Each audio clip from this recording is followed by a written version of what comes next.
Good morning, everybody. A very good morning to all of you. बच्चों, we are back and this time with a new concept, a most controversial question in one of the topics. ठीक है, तो इसके अंदर हम आपको क्या बताने वाले हैं कि एक ऐसा क्वेश्चन जो कि गेट में आया है और काफी कंट्रोवर्सी क्रिएट किया है, क्योंकि कंट्रोवर्शियल क्वेश्चन यार अक्सर वो होते हैं जिनके अंदर कुछ ऐसा कंसेप्ट यूज होता है जो पहले ना किसी ने देखा ना किसी ने उसके बारे में सोचा।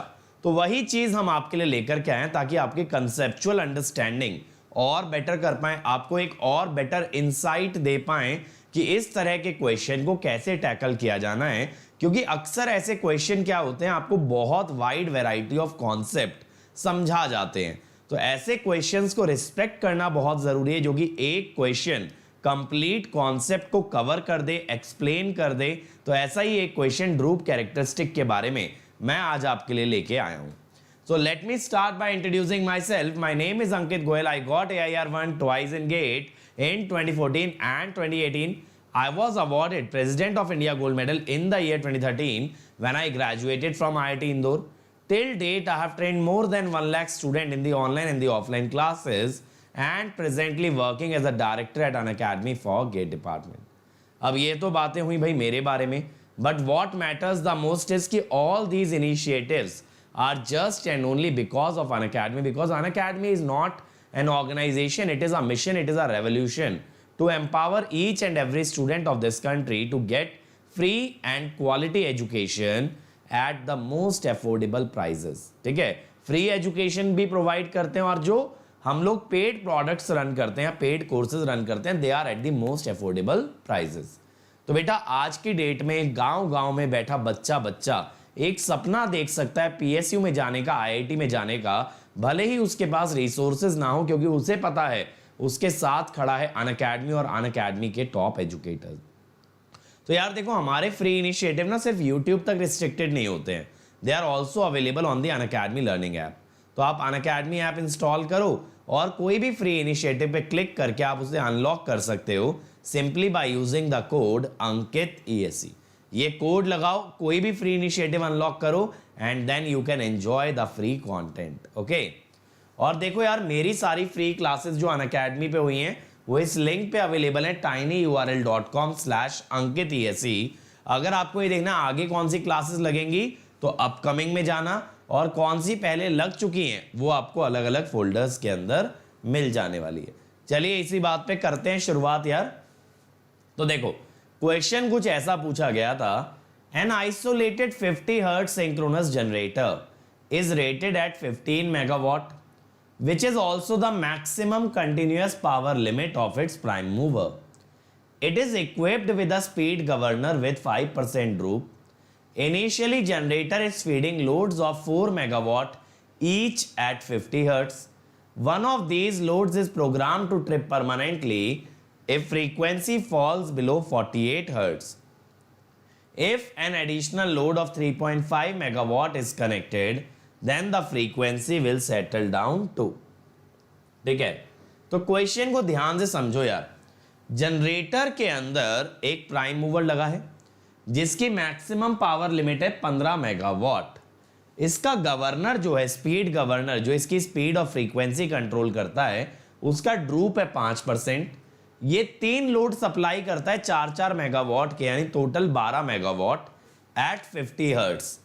इनमें से एक लोड ट्रिप हो जाएगा अगर फ्रीक्वेंसी 48 के नीचे गई। अब ये बताओ, अगर 3.5 मेगावाट का एडिशनल लोड लगाएं तो फ्रीक्वेंसी कितनी बनेगी?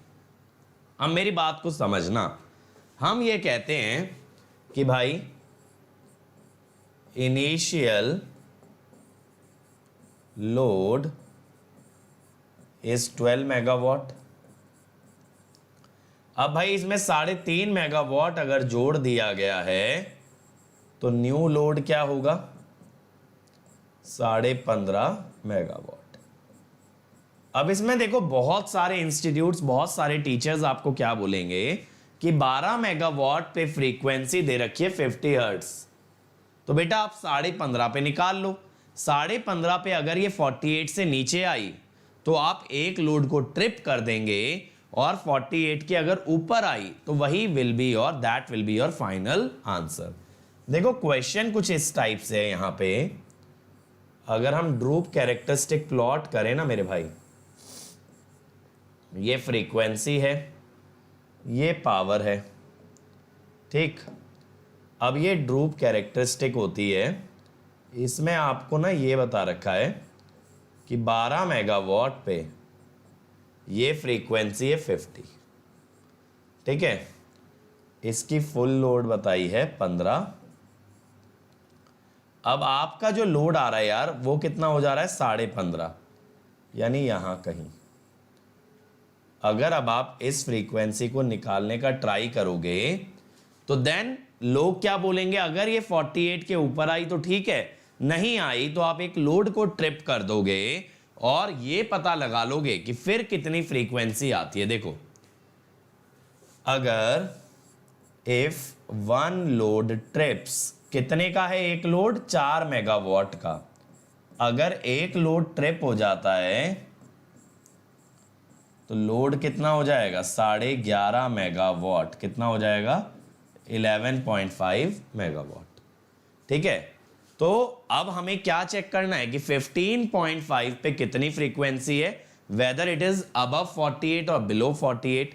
लेकिन बेटा ये मेथड गलत है, क्योंकि इस क्वेश्चन के अंदर एक डेटा और गिवन है, that the maximum continuous power limit of prime mover, यानी प्राइम मूवर 15 मेगावाट से ज्यादा पावर कंटिन्यूअसली नहीं दे सकता।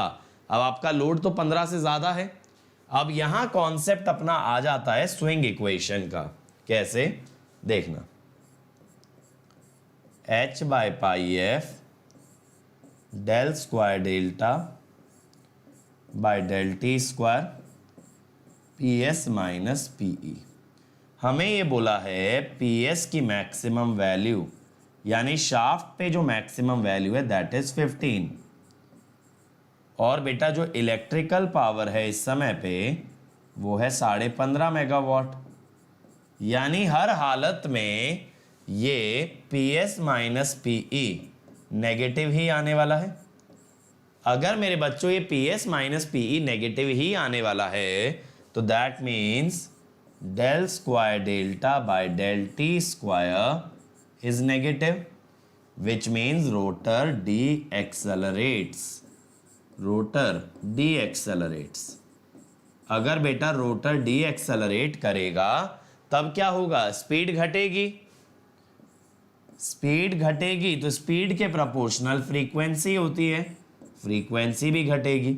अब फ्रीक्वेंसी जब लगातार घट रही है तो कभी ना कभी तो 48 के नीचे जाएगी ना। तो as soon as frequency becomes less than 48 hertz, one load trips, एक लोड आपका ट्रिप हो जाएगा। और अगर मेरे बच्चों एक लोड ट्रिप हो गया तो इलेक्ट्रिकल पावर कितनी हो जाएगी, 11.5 मेगावाट। बात चमक गई ना बढ़िया तरीके से कि यहां पे एक लोड ट्रिप होगा ही होगा, क्योंकि प्राइम मूवर इतनी पावर नहीं दे पाएगा। यानी आपको 15.5 पे फ्रीक्वेंसी चेक करने की जरूरत ही नहीं है। जिन लोगों ने ये क्वेश्चन ऐसे कराया था ना 15.5 पे चेक करो, तो 15.5 पे इसमें से एक ऑप्शन मैच कर जाता है, यानी आंसर तो वहीं गलत आ जाएगा। आपको यह भी समझना है कि फर्स्ट लाइन में ऐसा क्यों लिखा है, 15 megawatt is the maximum continuous power limit of prime mover. वो ये बताना चाह रहा है प्राइम मूवर 15 से ज्यादा दे ही नहीं पाएगा। अब जब आप 15.5 का लोड लगाओगे, आप पावर ड्रॉ एक्स्ट्रा कर रहे हो, प्राइम मूवर से उतना आ नहीं रहा, तो क्या होगा, ये जो पावर आप एनर्जी आप ड्रॉ कर रहे हो ये उसकी काइनेटिक एनर्जी से लोगे। अगर आप काइनेटिक एनर्जी में से एनर्जी ड्रॉ करने लगे तो काइनेटिक एनर्जी कम होगी, या ये कह दो उसकी स्पीड कम होने लगेगी। तो that is why the frequency will eventually fall below 48। अब सर इसको सॉल्व कैसे करें? देखो ड्रूप के अंदर एक फॉर्मूला मैं हमेशा पढ़ाता हूं, that the power is F no load minus F by F no load minus F full load into P full load. अब इसमें देखो मेरे पास डेटा क्या है कि 12 मेगावाट जब पावर है, अब देखो यहां पे आपको ड्रूप भी गिवन है ना, तो मैं क्या कहता हूं, ड्रूप की मदद से ना, ड्रूप आपको कितना गिवन है 5%। ड्रूप का स्टैंडर्ड डेफिनेशन क्या होता है, जब तक आपको कुछ ना पता हो, ये होता है, ठीक है। तो आप यहां से ना ये लिख सकते हो एफ नो लोड। अब देखो हमें ये पता है ना 12 मेगावाट पे फ्रीक्वेंसी 50 हर्ट्ज है,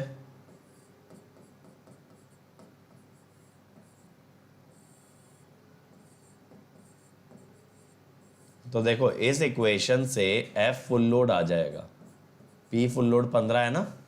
यहां से अगर एफ फुल लोड मैं निकालने की कोशिश करूं मेरे भाई, तो 12/15, ठीक है, इंटू 0.05, 0.04 FFL,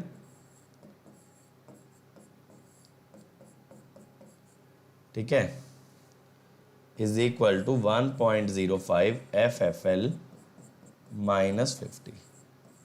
तो यहां से ना आपको FFL मिल जाएगा, कितना मिलेगा 50/1.01, 49.5, ठीक है। अब आपको नई पावर कितनी दे रखी है 11.5, क्योंकि आपको पता है एक लोड तो ट्रिप करना ही करना है, लेकिन आपको इस पे फ्रीक्वेंसी जाननी है। तो आपकी बार एफ अननोन हो गया, और ये दोनों का डिफरेंस तो यही रहेगा 0.05 FFL, नीचे F no load minus FFL आता है ना, और पी फुल लोड तो 15 है ही है। तो देखें यार जरा, 11.5 इंटू 0.05 इंटू FFL, ठीक है, divided by 15, 1.05 into 49.5 minus answer 50.07, तकरीबन इतना आ रहा है।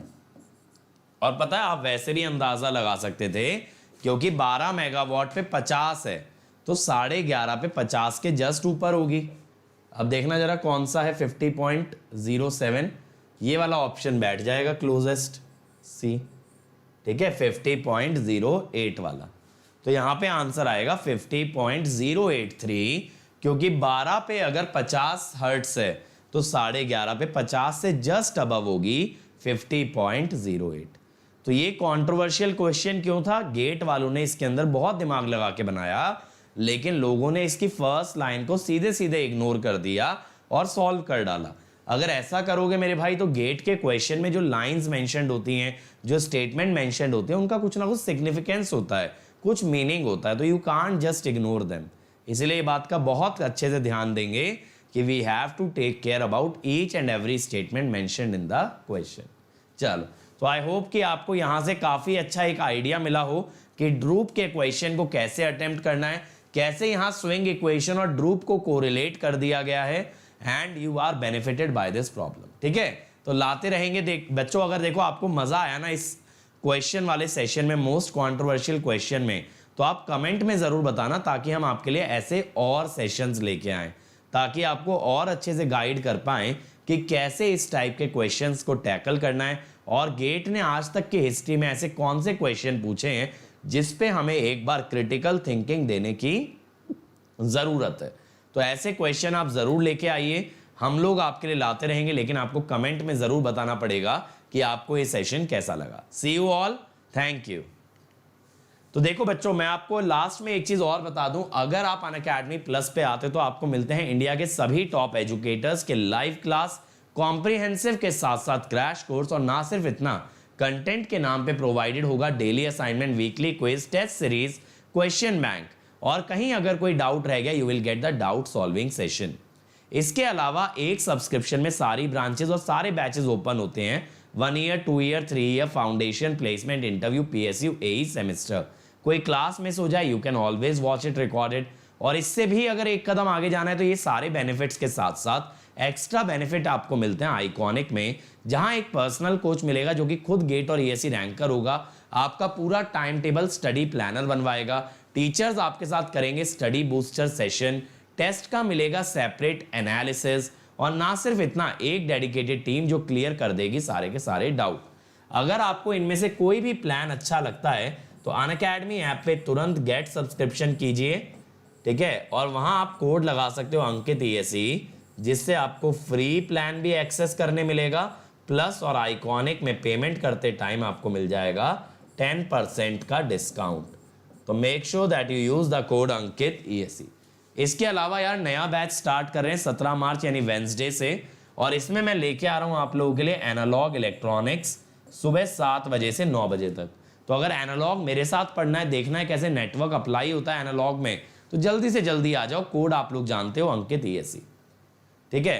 अंकित ईएससी से देखो 1 ईयर की फीस होगी 27,225, 18 मंथ्स 34,650, 2 इयर्स 39,600। मैं हमेशा बोलता हूं 2 ईयर के लिए जाओ, पर मंथ कॉस्ट आपका मिनिमम आता है, और आप 2 इयर्स के अंदर गारंटी है कि कोई ना कोई एग्जाम निकाल दोगे, और बेटा बार बार फीस पे करने की जरूरत नहीं पड़ेगी। लेकिन बहुत सारे बच्चों के पास नहीं अवेलेबल होता इतना अमाउंट मिडिल क्लास फैमिलीज में, तो बेटा आप इसको ईएमआई पे ले लो, 12 इक्वल ईएमआई में पे कर सकते हो, कोई इंटरेस्ट नहीं लगेगा, और ये ईएमआई विदाउट क्रेडिट कार्ड भी मिलती है ऑन योर डेबिट कार्ड, ठीक है। आइकॉनिक के लिए जाते तो 1 ईयर का फीस हो जाता है यार 45,225, 2 year 66,600। Again if you can afford iconic, go for 2 years, ताकि जॉब लगने का चांस मैक्सिमम हो। और ये मेरी अनअकैडमी आईडी है यार, मुझे फॉलो कर लेना।